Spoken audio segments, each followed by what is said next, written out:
Big 6 Lesson Conclusion. Welcome back, researchers. It's me again, Mrs. Snider, your Wildcat Middle School librarian.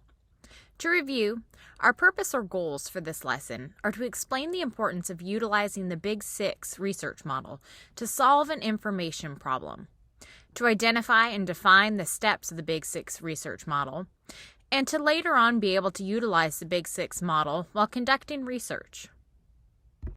After this conclusion video, you will be accessing the Big 6 lesson handout. You can see a screenshot of it on the right hand of your screen. The handout is separated into two parts, the summary of the Big 6 and 5 Big 6 resources. The Big 6 section will include summaries of each of the 6 steps and questions you might ask yourself while working through each step.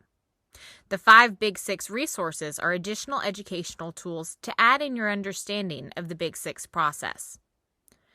The Big 6 website is the original site of the Big 6 model. The What is the Big 6 guide breaks down the steps of the process. The Big 6 flashcards are a virtual study buddy to help you learn the Big 6 process. The Student Research with Big 6 website again breaks down this process. And then we have the Big 6 video. This does a great job defining the steps of the process. Now it's time to dive into the Big 6 model together.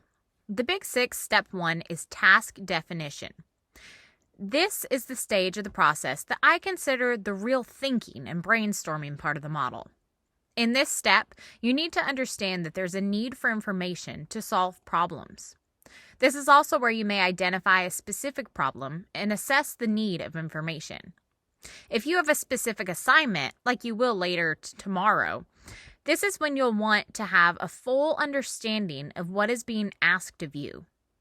Once you know your task, you'll want to think of the types and amount of information you'll need to solve the information problem or to complete your assignment. Some of the questions you may ask yourself are, what is the assignment asking me to do? What do I want to find out? And what type of information do I need? Big 6 Step 2 is information seeking strategies. In this step, you should assess the resources available to you.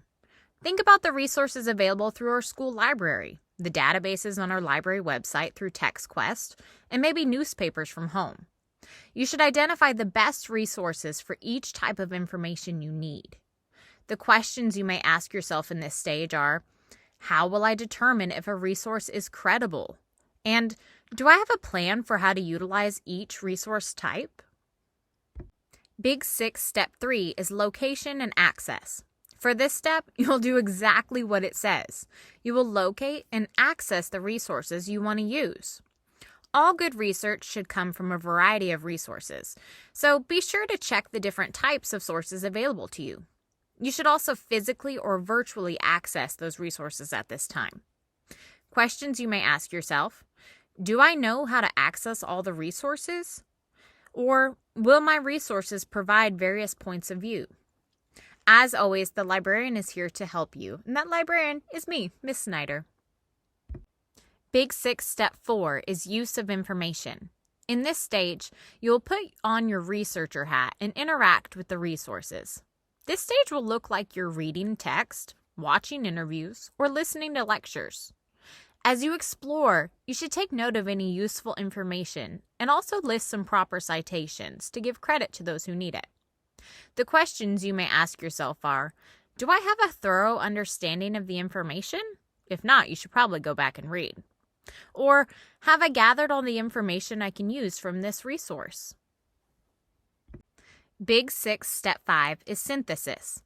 This stage of synthesis will require you to take all of your information and organize it.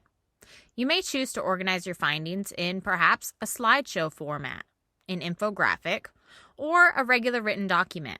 However you choose to organize your information, it should make sense to the people you're going to share it with. Lastly, you will share or present your work. The questions you may ask are, is my research organized methodically? Will others understand my work? We have finally made it to Big 6 Step 6, which is evaluation. In this step, you, a peer, or a teacher will assess the effectiveness and the efficiency of your work.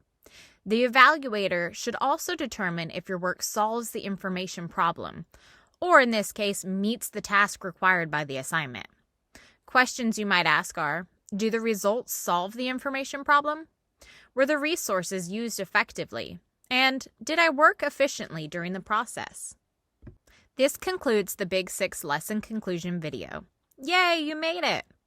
As a recap, the Big 6 is a research model that helps people solve information problems or to figure out something they want to know. There are 6 steps to the process. We have task definition, information seeking strategies, location and access, use of information, synthesis, and evaluation. When you finish with this video, please refer to the handout included on BlendSpace for additional guidance. As always, your Wildcat librarian is available to help. All of the Big 6 information can be credited to this source. Thank you.